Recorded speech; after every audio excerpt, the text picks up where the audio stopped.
नमस्कार, आपके साथ मैं हूं समीर अब्बास। भारतवर्ष का नंबर 1 बुलेटिन आप देख रहे हैं। मेरे साथ मेरी सहयोगी प्रीति रघुनंदन भी मौजूद हैं। शुरुआत अहम खबर से कर रहे हैं। भारत के खिलाफ पाकिस्तान को तुर्की और अजरबैजान ने की मदद। तुर्की के ड्रोन से पाकिस्तान ने भारत पर प्रहार किए। अजरबैजान की फौज भी पाकिस्तान के साथ थी, यानी इन दो देशों का रोल जो है वो अब खुलकर सामने आ रहा है। भारत में शुरू हो गया है तुर्की और अजरबैजान का विरोध। तुर्की और अजरबैजान पूरी दुनिया में बेनकाब हुए हैं, क्योंकि जब भारत आतंकवाद के खिलाफ लड़ाई लड़ रहा था तो उस वक्त ये दोनों देश अजरबैजान और तुर्की पाकिस्तान के साथ खड़े थे, यानी इनडायरेक्टली आतंकवाद का कर रहे थे समर्थन। तो देखिए, ये बड़ी जानकारी सामने आ रही है। तुर्की और अजरबैजान का रोल पूरी दुनिया में जगजाहिर हुआ है, बेनकाब हुआ है। भारत में भी यही वजह है कि तुर्की और अजरबैजान का विरोध शुरू हो गया है। लोग अजरबैजान और तुर्की को बायकॉट करने की मुहिम चला रहे हैं। कई ऐसे लोग हैं जिन्होंने अपनी फ्लाइट्स कैंसिल करा दी है और तुर्की के इस्तांबुल में कई होटल बुकिंग्स रद्द करा दी हैं भारतीयों ने। अजरबैजान और तुर्की का जो रोल सामने आया है, जिस तरह से ये दोनों देश पाकिस्तान के साथ खड़े नजर आए, उसके बाद लोग इनका विरोध कर रहे हैं। और बड़ी खबर आ रही है, पाकिस्तान का साथ देकर फंस गया है तुर्की। लोगों ने तुर्की जाने की बुकिंग रद्द कर दी है। बुकिंग में 60% की कमी आ गई है। तुर्की को 32,000 करोड़ का घाटा होगा इस बुकिंग के रद्द होने से। तो तुर्की जाने की बुकिंग रद्द हुई है और जिसमें प्रतिशत बहुत बड़ा है। 60% लोगों ने अपनी बुकिंग को कैंसिल करवाया है और जानकारी इस वक्त ये मिल रही है कि तुर्की को 32,000 करोड़ रुपए का घाटा इस बुकिंग को रद्द कराने के बाद हुआ है। तो पाकिस्तान का साथ देकर, पाकिस्तान को हथियार देकर तुर्की फंस गया है। लेकिन सिर्फ तुर्की ही नहीं, अजरबैजान की बुकिंग भी रद्द कराई जा रही है। अजरबैजान ने पाकिस्तान का साथ दिया था। टूरिज्म इंडस्ट्री को बड़ा नुकसान संभव है अजरबैजान की भी। तो सिर्फ तुर्की ही नहीं, अजरबैजान का भी विरोध हो रहा है। अजरबैजान को भी टूरिज्म इंडस्ट्री जो अजरबैजान की है उसको बड़ा नुकसान संभव है। जिस तरह से इस वक्त बॉयकॉट करने की बात चल रही है लगातार अजरबैजान की भी, क्योंकि अजरबैजान ने भी पाकिस्तान का साथ दिया था तुर्की के साथ साथ, और अजरबैजान की बुकिंग भी लोग अब रद्द करा रहे हैं। इस पर हमारे साथ और ज्यादा जानकारी के लिए हमारे सहयोगी सुमित चौधरी जुड़ गए हैं।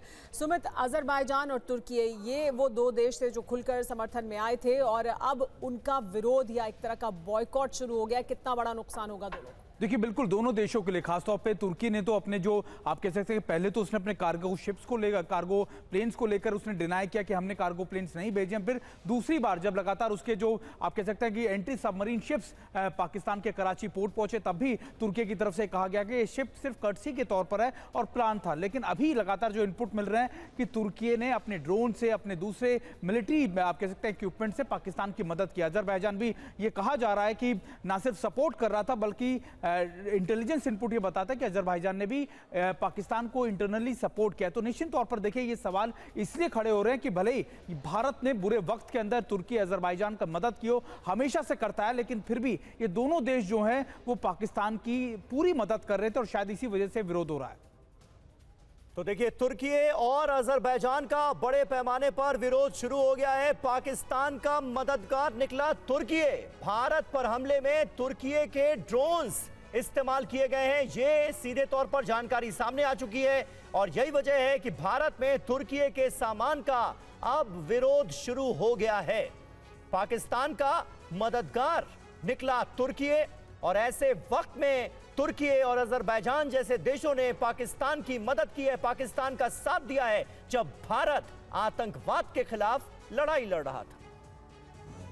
और इतना ही नहीं, आरएसएस से जुड़े संगठन की तुर्की पर बैन लगाने की मांग की गई है। स्वदेशी जागरण मंच ने तुर्की पर बैन लगाने की मांग की है। भारतीयों से तुर्की की यात्रा नहीं करने की भी अपील की गई है। तुर्की के उत्पादों का बहिष्कार करने की बात कही गई है। तो सीधे तौर पर तुर्की का बायकॉट इसलिए क्योंकि तुर्की ने ड्रोन देकर पाकिस्तान की मदद की और इस पूरे तनाव के माहौल में वो पाकिस्तान के साथ खड़ा हुआ था, यानी कि आतंकवाद के साथ साथ खड़ा हुआ था। और अब इसको लेकर अलग अलग मंचों से अपील हो रही है कि तुर्की पर बैन लगाना चाहिए। आरएसएस से जुड़े स्वदेशी जागरण मंच की ये मांग है।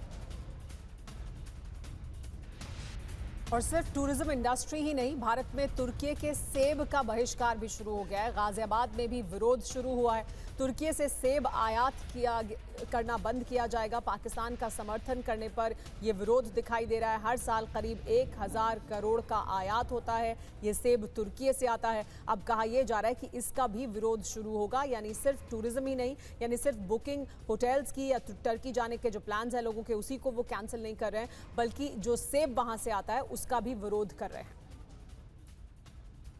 और देखिए, इसी के मद्देनजर उदयपुर के व्यापारियों ने भी एक बड़ा फैसला लिया है। तुर्की से मार्बल का व्यापार अब बंद कर दिया गया है। तुर्की ने दिया था पाकिस्तान का साथ और उदयपुर के जो मार्बल कारोबारी हैं, मार्बल व्यापारी हैं, उन्होंने तुर्की के साथ अपने सारे ट्रेड, सारा व्यापार बंद करने का ऐलान किया है।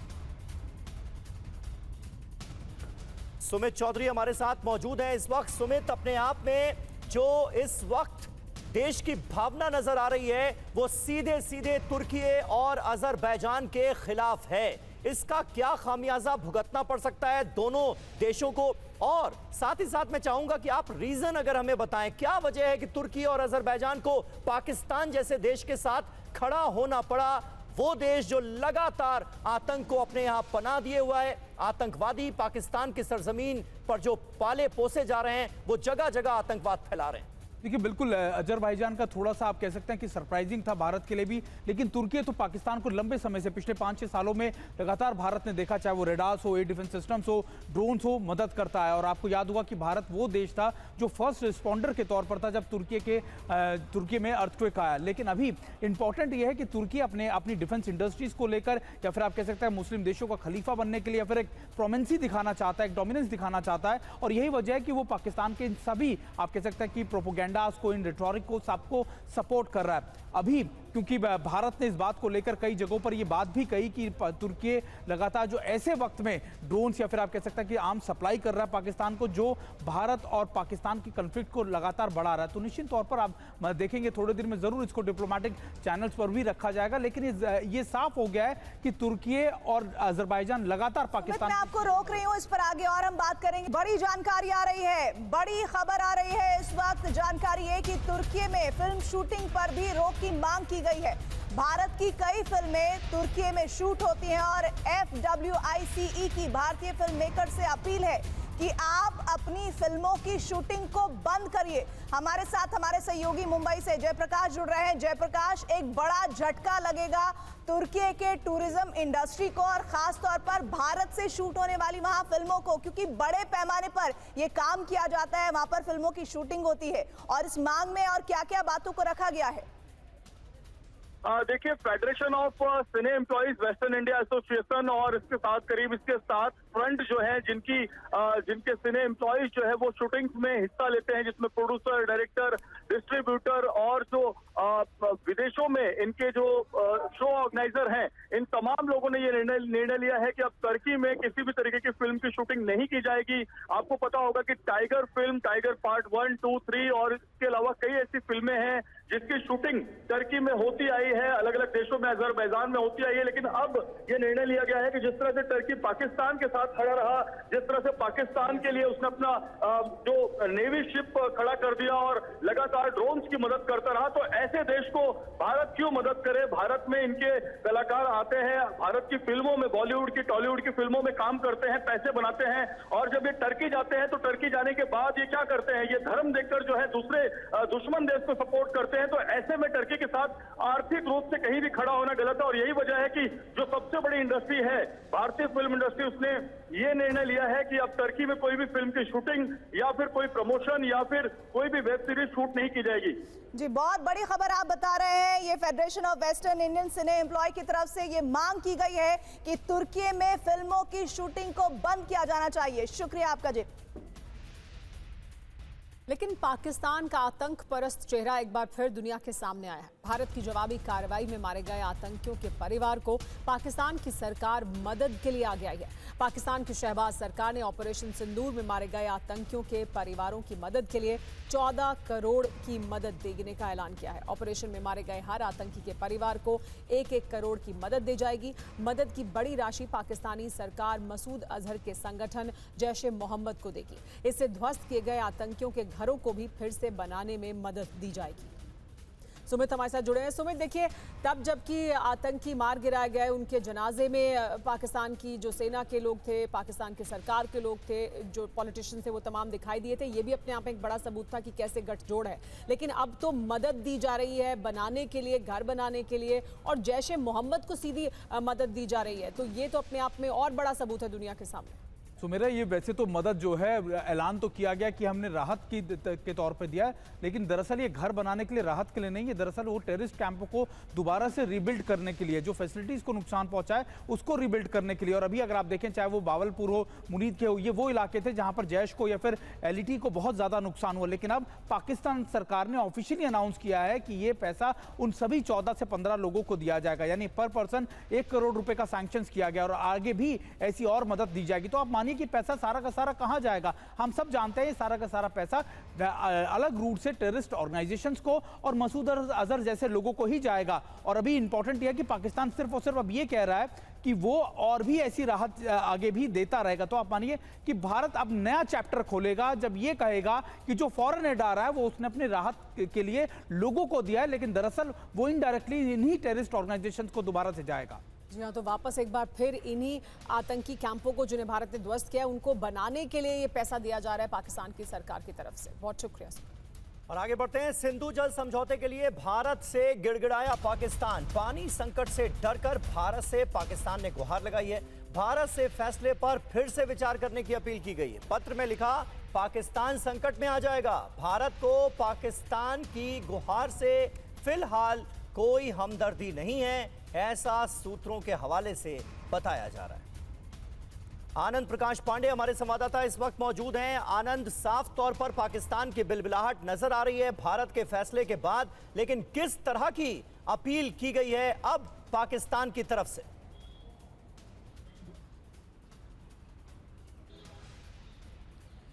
जी बिल्कुल, पहलगाम हमले के बाद जो सीसीएस की बैठक हुई थी, उस बैठक में तय हुआ था कि जो सिंधु जल समझौता है उसको ठंडे बस्ते में डाल दिया जाए। उसकी वजह ये बताई गई थी, कोई भी समझौता होता है वो दोनों देश में परस्पर सहयोग के लिए होता है, लेकिन अगर पाकिस्तान जहाँ एक तरफ सिंधु जल समझौते के तहत पानी लेता है, वह दूसरी तरफ वो भारत में अशांति फैला रहा है, आतंकियों को भेज रहा है। और साथ ही साथ भारत सरकार पहले भी कई बार नोटिस दे चुकी है पाकिस्तान को कि इस सिंधु जल समझौते के जो टर्म्स और कंडीशंस उस पर हमको बात करनी चाहिए, क्योंकि बहुत पुराना 1960 का समझौता है, लेकिन पाकिस्तान उसको रिस्पॉन्ड नहीं करता था। तो ऐसे में भारत सरकार ने पहलगाम हमले के बाद से पाकिस्तान सरकार को एक पत्र लिख के बताया था कि हम अब इस समझौते को ठंडे बस्ते में डाल रहे हैं, यानी कि जो ये समझौता अब इसको हम नहीं मानेंगे, क्योंकि आपने हमारी बात नहीं मानी। और आपको याद होगा प्रधानमंत्री ने परसों अपना जो देश के नाम संबोधन दिया था, उसमें ये बात उन्होंने कही थी कि पानी और खून एक साथ नहीं बह सकते। लेकिन अब भारत सरकार के फैसले के बाद से पाकिस्तान में हाहाकार मचा हुआ है, और पाकिस्तान को ये लग रहा है कि चूंकि गर्मियों का सीजन आ गया, तो ऐसे में वहाँ पे पानी की दिक्कत हो सकती है। न सिर्फ पानी, पीने के पानी की दिक्कत, बल्कि जो बाकी जो सिंचाई के लिए जो पानी होता है उसकी दिक्कत हो सकती है। तो ऐसे में उसने भारत सरकार को पत्र लिखकर ये बोला है कि हम बात करने को तैयार हैं, और साथ ही साथ सिंधु जल समझौते को लेकर सरकार ने जो ठंडे बस्ते में डाला है उसको लेकर फिर से बात करी, हम बात करने को तैयार हैं। लेकिन जो सरकार के सूत्र है वो हमें ये बता रहे हैं कि फिलहाल सरकार की पाकिस्तान को लेकर कोई हमदर्दी नहीं है, जब तक पाकिस्तान आतंकवाद पर रोक नहीं लगाता। और जिस तरह से कड़ा स्टैंड भारत सरकार ने, प्रधानमंत्री ने लिया है कि लहू और पानी एक साथ नहीं बह सकते, और सरकार का मानना है कि जब तक पाकिस्तान एक आतंकवाद को समर्थन देता रहेगा, भारत में आतंकियों को भेजता रहेगा, तब तक हम उसके साथ कोई भी इस मामले में हमदर्दी नहीं दिखाएंगे। बिल्कुल, अभी कोई हमदर्दी, कोई रियायत भारत पाकिस्तान को देने के लिए तैयार नहीं है। शुक्रिया आपका आनंद, इस ताज़ा जानकारी और अपडेट के लिए। और एक और बड़ी खबर आ रही है। एमपी के मंत्री विजय शाह के बयान पर हाईकोर्ट सख्त हो गया है। मंत्री विजय शाह पर 4 घंटे में एफआईआर दर्ज हो, हाईकोर्ट की तरफ से कहा गया है। और एमपी हाईकोर्ट ने डीजीपी को ये निर्देश दिए हैं। एमपी हाईकोर्ट में कल फिर से इस मामले पर सुनवाई होनी है। कर्नल सोफिया कुरैशी पर उन्होंने विवादित बयान दिया था। हमारे सहयोगी शुभम ने उनसे बात भी की थी, लेकिन अब हाई कोर्ट इस मामले पर सख्त हो गया है।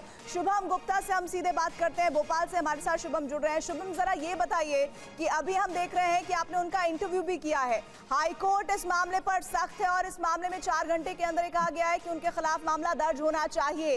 कल इस मामले पर दोबारा सुनवाई होगी। आपकी बातचीत में उन्होंने क्या कहा? उन्हें अफसोस है कि उन्होंने विवादित बयान कर्नल सोफिया कुरैशी को लेकर दिया?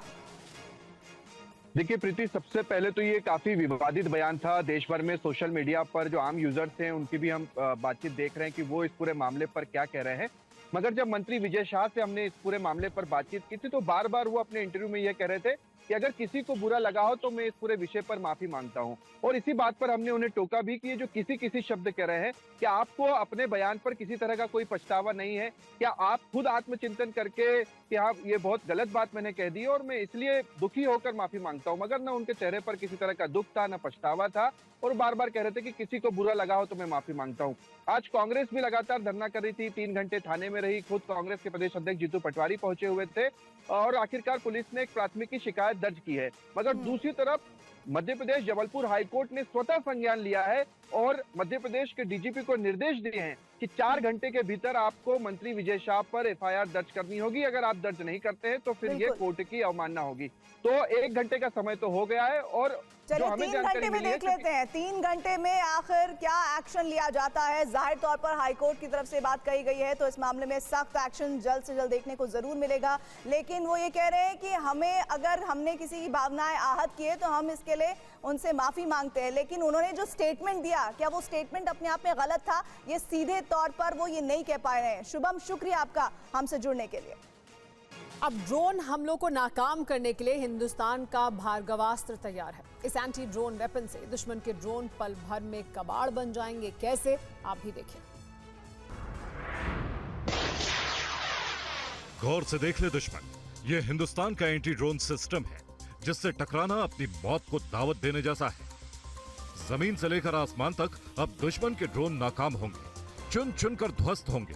भारत ने कम लागत वाले एंटी ड्रोन सिस्टम भार्गवास्त्र का सफल टेस्ट किया है। इस काउंटर ड्रोन सिस्टम का गोपालपुर के सीवर्ड फायरिंग रेंज में परीक्षण किया गया है। टेस्ट के दौरान भार्गवास्त्र ने अपने सभी लक्ष्यों को भेद दिया। दरअसल भार्गवास्त्र एक multi layer counter drone system है। इसे माइक्रो मिसाइल तकनीक पर विकसित किया गया है। भार्गवास्त्र का मतलब है दुश्मन के ड्रोन हमलों का 100% जवाब। भार्गवास्त्र से दुश्मन के स्वॉर्म ड्रोन हो, झुंड में उड़ने वाले ड्रोन हो या फिर टोही यूएवी, सब के सब ध्वस्त होंगे। हर हमला नाकाम होगा। ये हर तरह के ड्रोन्स को पहचानकर उन्हें नष्ट करने में सक्षम है। Bhargavastra anti drone system 6 kilometre की दूरी से छोटे ड्रोन को ट्रैक कर सकता है और 64 से ज्यादा माइक्रो मिसाइलों को एक साथ फायर करने की क्षमता रखता है। और अब भारत तेजी से हाइपरसोनिक ग्लाइड व्हीकल विकसित कर रहा है। इस ब्रह्मास्त्र से चीन और पाकिस्तान जैसे दुश्मनों का सर्वनाश तय। देखिए पूरी खबर। चीन का गुरूर चकनाचूर करने वाली मिसाइल, पाकिस्तान को मटिया मीट करने वाला हथियार, वर्ल्ड हाइपरसोनिक क्लब में हिंदुस्तान की धमाकेदार एंट्री। अब हिंदुस्तान की ताकत और काबिलियत के सामने दुनिया नतमस्तक हो रही। हाइपरसोनिक टेक्नोलॉजी डेमोन्स्ट्रेटर व्हीकल यानी HSTDV ने जमीन को छोड़कर अंतरिक्ष की ऊंचाई को नापना शुरू कर दिया है। अब चीन और पाकिस्तान जैसे दुश्मनों के सर्वनाश का अध्याय लिखा जाने वाला है। आसमान का सीना चीरकर बुलंदी की तरफ परवाज भरते ये हमारे देश का नया ताकतवर हथियार है। HSTDV यानी हाइपरसोनिक टेक्नोलॉजी डेमोन्स्ट्रेटर व्हीकल को तेजी से विकसित किया जा रहा है। ये स्क्रैमजेट एयरक्राफ्ट अपने साथ लॉन्ग रेंज और हाइपरसोनिक क्रूज मिसाइलें ले जाने में सक्षम होगा। आवाज से 6 गुना ज्यादा तेज रफ्तार से परवाज भरेगा। मतलब ये कि दुनिया के किसी भी कोने में दुश्मन के ठिकाने को घंटे भर में नेस्त नाबूद कर देगा। इतना ही नहीं, दुश्मन को कभी अंदाजा नहीं लगेगा कि मिसाइल का रास्ता क्या है। रफ्तार इतनी तेज है कि टारगेट को पता भी नहीं चलेगा, यानी दुश्मन देश के एयर डिफेंस सिस्टम को इसकी भनक भी नहीं लगेगी। जम्मू कश्मीर के शोपिया में मारे गए आतंकियों के पास से हथियारों का जखीरा मिला। AK-47 हैंड ग्रेनेड, भारी संख्या में गोलियां बरामद हुई हैं। कल सुबह जो जानकारी मिली थी, सुरक्षा बलों ने 3 आतंकियों को ढेर किया था। ये कोई बंदूक, वेपन और बारूद की प्रदर्शनी नहीं लगी है। टेबल पर आतंकी मुल्क पाकिस्तान के खूनी मंसूबे दिख रहे हैं। ये जो टेबल पर रखा बारूदी जखीरा देख रहे हैं, ये पाकिस्तान के प्रमाणित आतंकियों के हथियार हैं। ये चांद तारा मार्का दहशतगर्दों की खूनी गोलियां हैं। ये पाकिस्तान के खूनी प्रपंच का प्रत्यक्ष प्रमाण है। जनरल मुनीर ने भेजा है यह आतंक का जखीरा, पीएम शहबाज ने भेजा है यह आतंक का सामान, हिंदुस्तान को दहलाने वाली बारूद की खेप, और साथ में भेजे थे 3 प्यादे जो अपने साथ लेकर आए थे घातक हथियार। जानते हैं ये खतरनाक हथियार कौन कौन से हैं? इनमें आधुनिक AK-47 राइफल है, तो AK-47 की गोलियां भी भरपूर संख्या में हैं। AK-47 की मैगजीन भी पाकिस्तान से आई थी, तो हैंड ग्रेनेड भी सीमा पार से भेजे गए थे।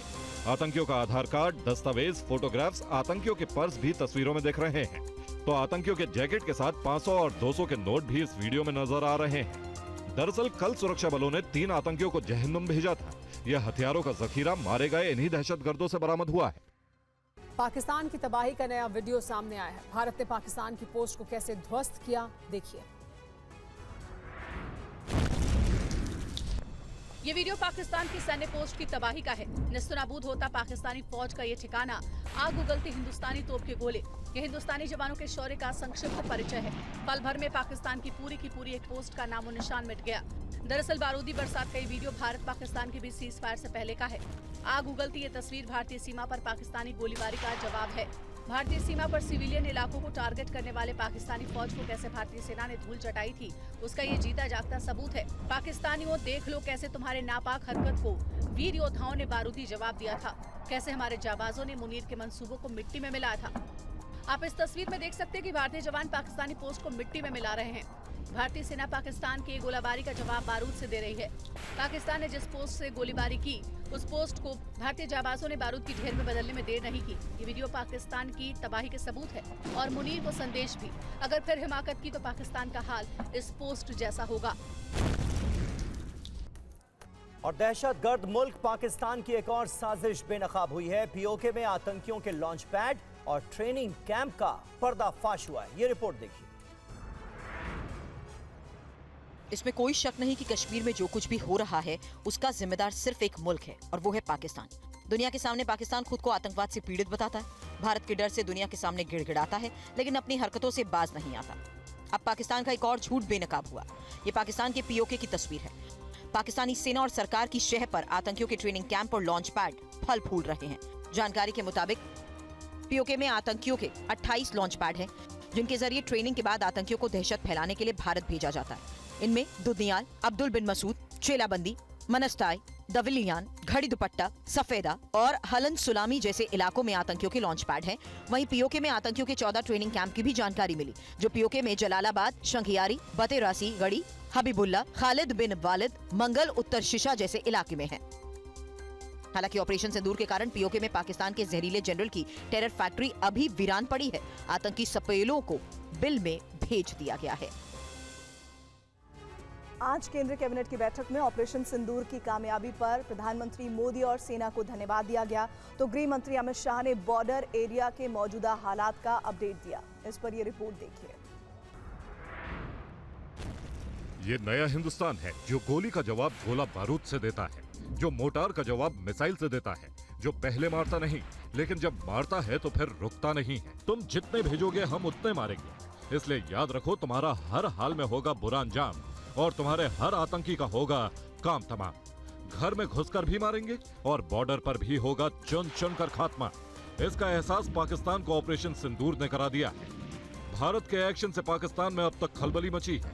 हिंदुस्तान की मार से पाकिस्तान अब तक करहा रहा है, तो भारत की शौर्य गाथा इतिहास में दर्ज हो गई है। वहीं सूत्रों से खबर है कि केंद्रीय कैबिनेट की बैठक में आंतरिक सुरक्षा पर आज कैबिनेट को ब्रीफ किया जाएगा। आज केंद्रीय कैबिनेट की बैठक में ऑपरेशन सिंदूर की कामयाबी पर पीएम मोदी को भी धन्यवाद दिया गया। गृह मंत्री अमित शाह ने बॉर्डर के राज्यों और पाकिस्तान की सीमा से सटे इलाकों की सुरक्षा स्थिति की जानकारी दी। सूत्रों के मुताबिक कैबिनेट की बैठक में प्रधानमंत्री मोदी और देश की सेनाओं पर ऑपरेशन सिंदूर की कामयाबी के लिए फख्र जताया गया और धन्यवाद दिया गया। और पाकिस्तान के साथ संघर्ष के बाद अभी भी सीमावर्ती इलाकों में तनाव का माहौल है, जिसके कारण आज की कैबिनेट बैठक में आंतरिक सुरक्षा को लेकर जानकारी दी गई। भारत के वार से पाकिस्तान करहा रहा है। आतंकियों के तबाह हुए अड्डे, पाकिस्तान के बर्बाद हुए एयरबेस, शहबाज शरीफ की बेचैनी और पाकिस्तानी सेना की हताशा भारत के वीरों के शौर्य की कहानी चीख चीख कर पूरी दुनिया को बता रही है। इस बीच बौखलाहट में पाकिस्तान हिमाकत करने की कोशिश कर रहा है, जिसके कारण सीमा से सटे इलाकों में तनाव का माहौल है। लेकिन किसी भी ऐसी हरकत का जवाब देने के लिए सेना पूरी तरह तैयार है। इस बीच कैबिनेट की बैठक में आंतरिक सुरक्षा पर कैबिनेट को ब्रीफ किया गया। गृह मंत्री अमित शाह ने बैठक में बॉर्डर इलाके के राज्यों और पाकिस्तान सीमा से सटे गांवों और शहरों की सुरक्षा स्थिति की जानकारी दी और ताजा हालात से अवगत कराया। सीज फायर का ऐलान होने के बाद भी पाकिस्तान की तरफ से ड्रोन दागे जाने की खबर सामने आई थी, जिसके बाद से ही सुरक्षा एजेंसियां अलर्ट पर हैं। उधर सरकार ने भी साफ कर दिया है कि आतंक और पाकिस्तान की हिमाकत का हर मोर्चे पर मुंहतोड़ जवाब दिया जाएगा, चाहे वो जंग का मैदान हो या कूटनीति। भारत ने स्पष्ट संदेश दिया है कि पाकिस्तान की कोई हरकत बर्दाश्त नहीं की जाएगी। भारत पाकिस्तान के बीच सीज फायर का ऐलान हो गया है, लेकिन ऑपरेशन सिंदूर जारी है। इस बीच तीनों सेना प्रमुखों ने राष्ट्रपति द्रौपदी मुर्मू से मुलाकात की। पाकिस्तान में घुसकर आतंक पर प्रचंड प्रहार के बाद देश में जश्न का माहौल है। भारतीय सेना के शौर्य पर देश को गर्व है। भले ही सीमा पर सीज फायर का ऐलान हो गया है, लेकिन सरकार ने साफ कर दिया है कि ऑपरेशन सिंदूर जारी है। दुश्मन ने किसी तरह की हिमाकत की तो उसका सर्वनाश तय है। इस बीच राष्ट्रपति द्रौपदी मुर्मू से तीनों सेना प्रमुखों और chief of defence staff general Anil Chauhan ने मुलाकात की और उन्हें ऑपरेशन सिंदूर के बारे में जानकारी दी। मुलाकात के बाद राष्ट्रपति के सोशल मीडिया प्लेटफॉर्म एक्स पर एक पोस्ट में लिखा गया, chief of defence staff general Anil Chauhan, थल सेना प्रमुख जनरल उपेंद्र द्विवेदी, वायुसेना प्रमुख air chief marshal AP Singh और नौसेना प्रमुख एडमिरल दिनेश के त्रिपाठी ने राष्ट्रपति द्रौपदी मुर्मू से मुलाकात की और उन्हें ऑपरेशन सिंदूर के बारे में जानकारी दी। राष्ट्रपति ने सशस्त्र बलों की वीरता और समर्पण की सराहना की, जिसने आतंकवाद के खिलाफ भारत की प्रतिक्रिया को एक शानदार सफलता बना दिया। उधर ऑपरेशन सिंदूर की शानदार सफलता के बाद देश भर में शौर्य तिरंगा यात्रा का भी आयोजन किया जा रहा है। बीएसएफ जवान पूनम कुमार साव को पाकिस्तान ने रिहा कर दिया है। पूनम की रिहाई की खबर मिलने के बाद उनके परिवार वाले बहुत खुश हैं। ये भारत की एक बड़ी कूटनीतिक जीत है। सुबह करीब 10:30 बजे पाकिस्तान ने अटारी बॉर्डर पर बीएसएफ जवान पूनम कुमार साव को भारत को सौंप दिया। खबर आते ही पश्चिम बंगाल के हुगली स्थित पूनम साव के घर वालों के चेहरे खिल गए। वहाँ के किसी सर का फोन बीएसएफ की तरफ से ही आया मुझे। एकदम बहुत ही खुशी हुआ। मैं सर को भी बहुत बहुत थैंक यू बोली। उन्होंने कहा था, हम लोग बोले थे थोड़ा लेट होगा लेकिन आएगा जरूर। वहाँ के सीओ साहब ने ये बात बोला था कि देखिए लेट हो रहा है अलग बात है, लेकिन पक्का हम लोग उसको लाएंगे। हमारे देश का वो जवान है, हमारा यूनिट का लड़का है, ऐसे थोड़ी ना हम लोग छोड़ सकते हैं। पूनम के पाकिस्तान की हिरासत में आने की खबर से उनके घर वाले बेहद चिंता में थे। भारत सरकार लगातार पूनम की रिहाई की कोशिशों में लगी थी। बहुत अच्छा लगता है, खुशी की बात है, अच्छा लगता है। हाँ। दरअसल 23 अप्रैल को पंजाब के फिरोजपुर सेक्टर में तैनात बीएसएफ की 24वीं बटालियन के जवान पूनम कुमार साव गलती से अंतर्राष्ट्रीय सीमा पार गए। उन्हें पाकिस्तान रेंजर्स ने हिरासत में ले लिया था। ऑपरेशन सिंदूर शुरू होने से भारत पाकिस्तान के बीच तनाव बढ़ गया था, जिससे पूनम की रिहाई में देर लगी। और बिहार में शहीदों को श्रद्धांजलि देने पर भी सियासत शुरू हो गई है। ऑपरेशन सिंदूर के दौरान बिहार के 3 वीरों ने अपनी शहादत दी, जिन्हें श्रद्धांजलि देने को लेकर आरजेडी और जेडीयू आमने सामने। कायर पाकिस्तान की गोलीबारी में बिहार के 3 लाल शहीद हो गए, जिसके बाद बिहार में राजनीति शुरू हो गई है। तेजस्वी यादव ने सीएम नीतीश कुमार पर गंभीर आरोप लगाए हैं। गंभीरता होनी चाहिए, उस हिसाब से दिखा नहीं, लेकिन उम्मीद करते हैं कल जैसे माननीय मुख्यमंत्री जी का ट्वीट आया, ये बीएसएफ के जवान हैं, लेकिन ये आर्मी बटालियन के जवान हैं। तो वहीं बीजेपी का आरोप है कि तेजस्वी यादव पॉलिटिकल टूरिज्म कर रहे हैं। नेता प्रतिपक्ष श्री तेजस्वी यादव जी, जो हमारे देश के जवान अपने बलिदान को दिया है ऑपरेशन सिंदूर में, और हमारे बिहार के भी बेटा जो है शहादत दिया है, उसमें आप पॉलिटिकल टूरिज्म मत कीजिए। जिस तरह से शहीदों के प्रति सम्मान का भाव सरकार के स्तर से दिखना चाहिए, वो नहीं दिखा। और पीओके को लेकर विदेश मंत्रालय की तरफ से बड़ा बयान आया है। बयान में मुनीर और शहबाज के लिए साफ संदेश है कि पाकिस्तान पीओके पर अपना अवैध कब्जा खाली करे और उसे खुद भारत को सौंप दे। हमारा लंबे अरसे से यही राष्ट्रीय पक्ष रहा है कि भारतीय केंद्र शासित प्रदेश जम्मू और कश्मीर से संबंधित किसी भी मुद्दे को भारत और पाकिस्तान को द्विपक्षीय तरीके से ही हल करना है। इस स्थिति में कोई बदलाव नहीं हुआ है। जैसा कि आप जानते हैं, लंबित मामला केवल पाकिस्तान द्वारा अवैध रूप से कब्जा किए गए भारतीय क्षेत्र को खाली करने का है। हमारा लंबे समय से रुक रहा है। ये मुनीर और शहबाज को भारत का सीधा संदेश है कि अब पीओके खाली करो पाकिस्तान। विदेश मंत्रालय ने दो टूक कहा है कि अब पाकिस्तान को पीओके खाली करना होगा। पीओके पर पाकिस्तान का अवैध कब्जा है और पीओके पर भारत की नीति में कोई बदलाव नहीं है। वहीं पाकिस्तान के जुल्म और सितम से आजिज पीओके के बाशिंदे भी हिंदुस्तान के साथ आना चाहते हैं और यही बात शहबाज शरीफ और आसिम मुनीर को परेशान कर रही है। तभी तो दोनों की नींद उड़ गई है। लेकिन अब वक्त आ गया है पीओके के हिंदुस्तान का हिस्सा बनने की, जिन्ना लैंड के टुकड़े टुकड़े करने का है। ऑपरेशन सिंदूर से शहबाज शरीफ और आसिम मुनीर घुटनों पर हैं, तो दूसरी तरफ पीओके पर पाकिस्तान बुरी तरह फंस गया है। भारतीय सेना के बारूदी प्रहार से पूरे पाकिस्तान में मातम पसरा हुआ है और पड़ोसी मुल्क तबाही के आंसू रो रहा है। इधर पाकिस्तान को चारों खाने चित करने के बाद अब भारत पाकिस्तान ऑक्युपाइड कश्मीर को वापस लाने की तैयारी में जुट गया है। वहीं पीओके के लोगों ने भी शहबाज और मुनीर के खिलाफ मोर्चा खोल दिया है। ऑपरेशन सिंदूर के बाद पीओके के लोगों को भारत में शामिल होने को लेकर उम्मीद जगी है। वो खुद भारत में शामिल होना चाहते हैं। तो वहीं विदेश मंत्रालय ने पड़ोसी मुल्क को सख्त और साफ संदेश दिया है कि पीओके हमारा है और पाकिस्तान उसे खाली करे। जैसा कि आप जानते हैं, लंबित मामला केवल पाकिस्तान द्वारा अवैध रूप से कब्जा किए गए भारतीय क्षेत्र को खाली करने का है। और आतंकवाद पर पीएम मोदी की चेतावनी के बाद पाकिस्तान के रक्षा मंत्री ख्वाजा आसिफ ने सफाई दी है। लेकिन इस सफाई के साथ पाकिस्तान के रक्षा मंत्री ने अपने ही देश की पोल खोल दी।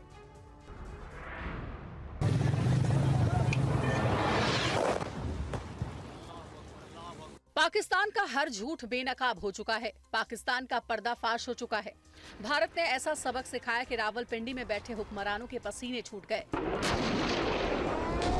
और जब पीएम मोदी ने आतंकवाद पर पाकिस्तान को चेतावनी दी तो वहां के रक्षा मंत्री ख्वाजा आसिफ सफाई देने आ गए और सफाई देते देते उन्होंने पाकिस्तान की आतंकियों से साठगांठ का सारा कच्चा चिट्ठा खोल कर रख दिया।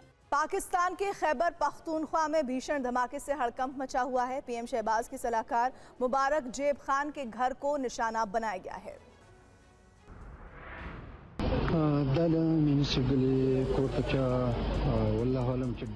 जिन्नालैंड में टेरर ब्रिगेड पाकिस्तान की सेना द्वारा पैदा किया गया वो भस्मासुर है जो पाकिस्तान को भी जलाकर भस्म कर रहे हैं।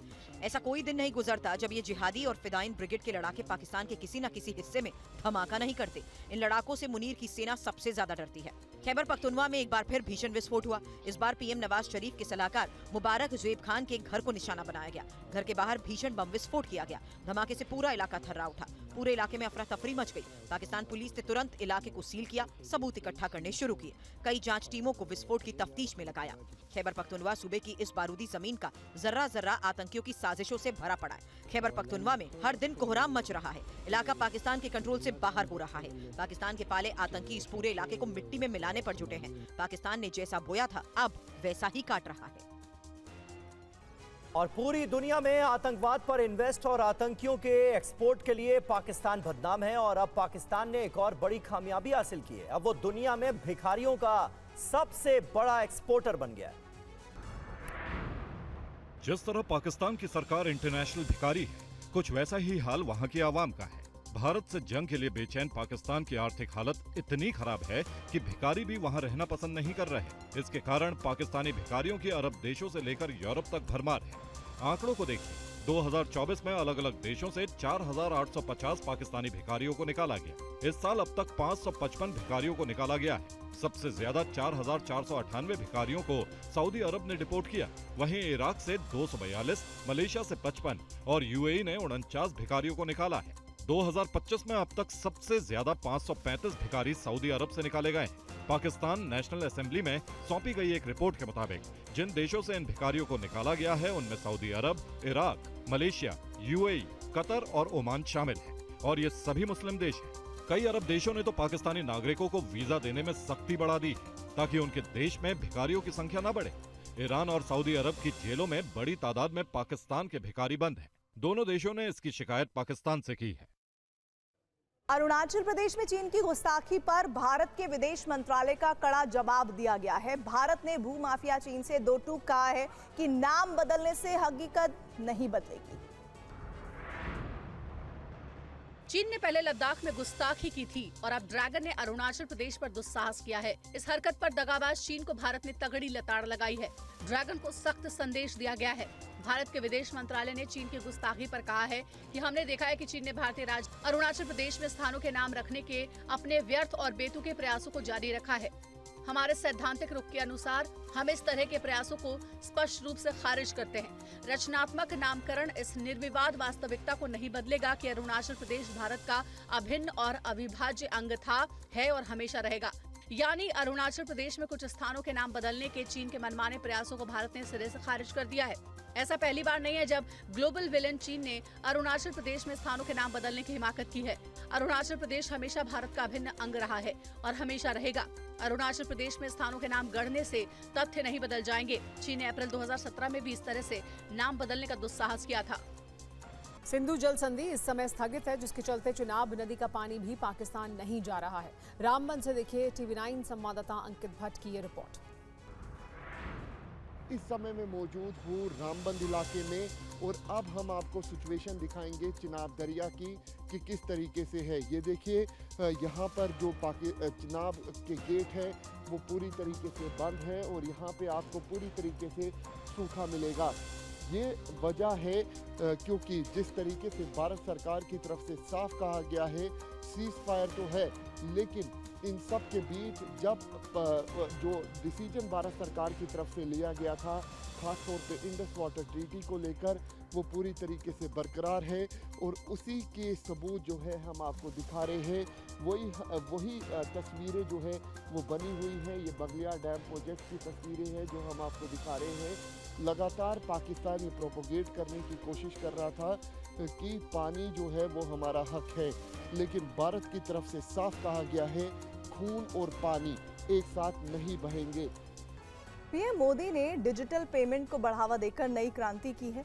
क्रेडिट कार्ड, डेबिट कार्ड के मुकाबले यूपीआई ने ट्रांजैक्शन को बेहद आसान बना दिया है। क्यूआर कोड के जरिए पेमेंट अब लोगों की पहली पसंद बन गया है। इस पर एक रिपोर्ट देखिए।